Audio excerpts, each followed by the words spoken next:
Mr. Platinum Man 1989. This is going to be the first of a couple videos that I'm basically going to do to catch people up on my views on recent wrestling events that may have passed. Now, to go to Glory by Honor, September 11th, New York City, ROH. I was there with a couple of my friends. It was a very great night, very exciting night. It was kind of a long time ago already, but to give some highlights from the night from my perspective and some negatives. The chain match, at first I was very disappointed because, it was obvious that there wasn't much that they would be able to do with the chains, but smartly and greatly, if smartly is even a word, it's not. Um, Basically, great move by ROH on having the chains basically have no factor at all towards the end of the match, of just having them guys go and beat the crap out of each other without being restricted with the chains. So that made the match very good because that's what I wanted. Daniels, when he hit the angel wings from the top rope, me and my friends, we were standing near the corner. We were standing like directly behind the corner that he hit it from.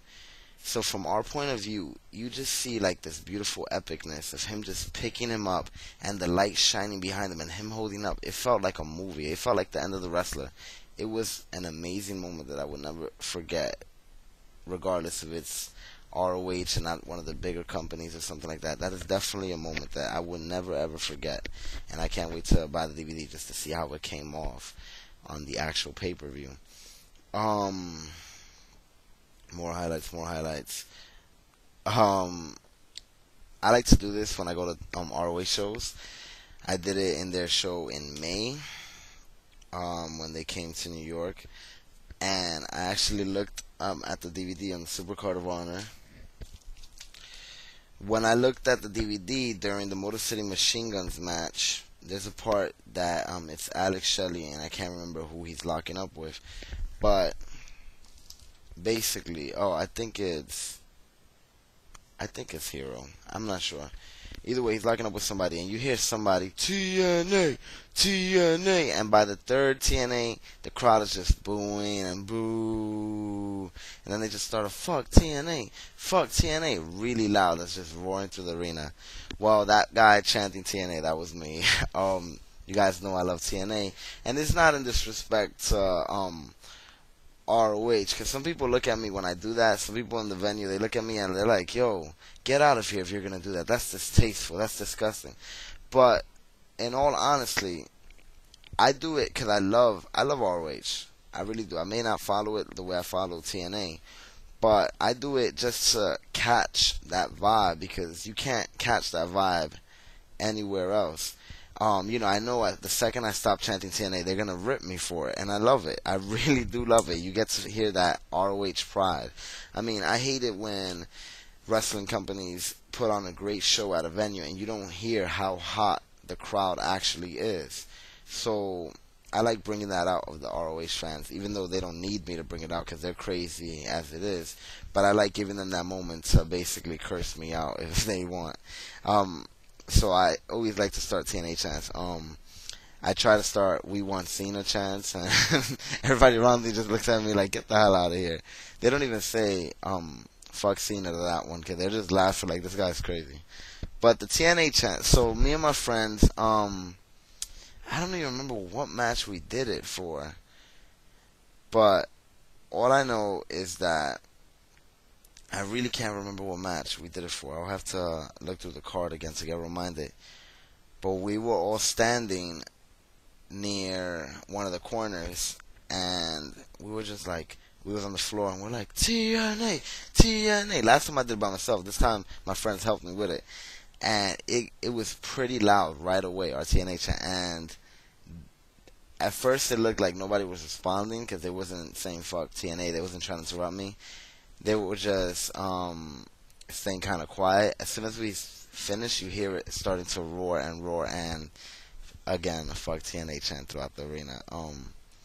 So that's always fun. But like I said, I love TNA. And I'm sure these guys that are saying fuck TNA, those are the same fans that were at the Hammerstein Ballroom last week. It's just, if I would have started an ROH chant there, well, not, they have respect for that. If I would have started a WWE chant, they probably would have talked crap and then be at the WWE SmackDown house show, Madison Square the next week. So, it's just what company they're representing that night. So that was fun like always. The main event, Roderick Strong versus Tyler Black. Now, I didn't like this main event at first as much as some other people, just because we all knew that Tyler Black was going to WWE. So it's kind of predictable to a sense. I mean, I don't like to even think about what's predictable and letting it affect my actual review of the match itself. But basically, since I was kind of expecting Tyler Black to lose and drop the title before he goes to WWE, I was hoping that ROH surprises me and does something like actually have Tyler Black win and surprise us, and then find a way to get the title off of him the next night, well, not the next night, but find a way to get the title off him, whether Jim Cornette comes out, whether some people attack him. I don't know. I know it sounds like horrible booking, but I just didn't want Tyler to drop it to Roderick. And also, I saw the same main event, even though it was very different this time, but I saw the same main event in May, Supercard of Honor. So that's like 4 months since ROH was last here, and I have to see the same main event. But like I said, solid effort by both of them, and then that was just my initial reaction. But afterwards, I loved, first of all, when he did the "You Can't See Me." That was literally classic. Like, I can't even talk. I can't even stress it enough how classic that was, that he did that. Great, great idea, whoever idea it was, whether it was Tyler's, whoever. Also, then when I started to like the match more is when I really started to think that was in fact his last ROH match. We don't know what's gonna happen in the future with his WWE career. We don't know if he's gonna get to that successful level like CM Punk. But this is his last match. This is his last show, and I know it must have been special to him somewhere inside his WWE black heart. But basically, so Tyler Black, wish you luck in WWE.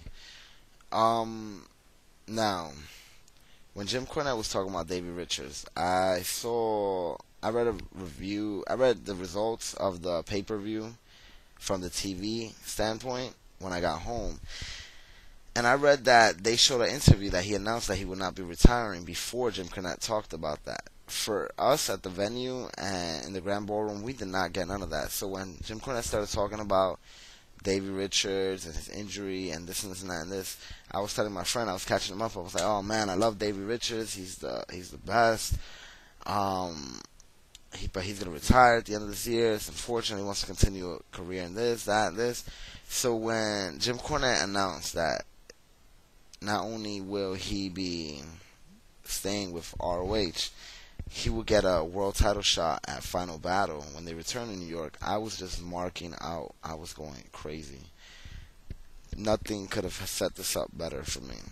So that just sold a ticket for Final Battle, because I'm definitely not going to miss that no matter what. I'm going to be there live.